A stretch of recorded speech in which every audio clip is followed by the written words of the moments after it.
అమ్మవారికి కుమారి పూజ అంటే బాల రూపంలో కుమారి పూజ కార్యక్రమాన్ని చేయాలి. రోజు ఒక అవగాహన అమ్మవారు చక్కగా పూజా కార్యక్రమం చేస్తున్నాం. ఫలానా వారి అమ్మాయి ఆ అమ్మాయి ఫలానా దంపతులు పూజ చేస్తున్నారు అనుకోవచ్చు. కానీ ఈ పిల్ల గత జన్మలో సాక్షాత్తు అమ్మవారి స్వరూపం కాబట్టి ఈ జన్మలో ఈ అమ్మవారి ఈ పిల్ల ఈ కన్య ఆ బాల రూపంలో పూజా కార్యక్రమాన్ని అందుకుంటుంది. అంతేక నేను ఒక అమ్మాయికి పూజ చేస్తున్నాం, అలాగా అమ్మాయికి పూజ చేస్తున్నాను భావన చేసుకోకండి, భక్తి శ్రద్ధలు చేయండి. మనకు కూడా ఇప్పుడు ఇంతమంది ఉయ్యాలపడ పట్టణంలో అనేక మంది భక్తులు ఉన్నారు. ఆదివాసీలు కానీ ఇంకొకరు కానీ ఎంతమంది దేవాలయాలు వస్తున్నారు, దర్శనం చేస్తున్నారు, ఎంతమంది హారతం తీసుకుంటారు. సిద్ధ్యర్థం మనవాంఛ ఫలసిద్ధ్యర్థం ఇష్ట పూజలు అందుకుంటూ భక్తులందరూ కూడా దర్శనిస్తున్నారు.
విజయ అభయ ఆయు ఆరోగ్య మహాలక్ష్మి స్థిరనివాస సిద్ధ్యర్థం హితోపి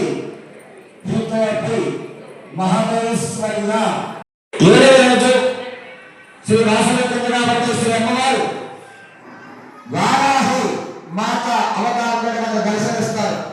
ఈ వారాహి అంటే భూమికి సంబంధించినటువంటి దేవత కాబట్టి ఆవిడ ముఖమే ఒక వ్యత్యాసంగా ఉంటుంది.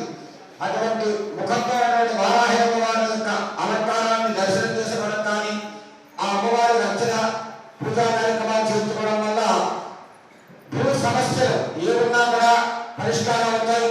అలాగే భూ సంపద పెరుగుతుంది. వ్యవసాయ వృత్తి పాడి పంటల అభివృద్ధి కలుగుతుంది. కాబట్టి అటువంటి అమ్మవారికి రేపు దర్శనమిస్తారు. కాబట్టి అందరూ దర్శనం చేసుకోండి.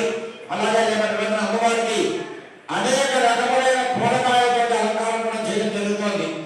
కాబట్టి అందరూ కూడా ఈ వాహన సేవ కార్యక్రమం పూర్తయిన తర్వాత ఆ కూరగాయలన్నీ కూడా ఆడవాళ్ళని కూడా దండలు కట్టి సహకరించి అమ్మవారు వేసే ఏర్పాటు చేయవలసిందిగా కోరుతున్నాం.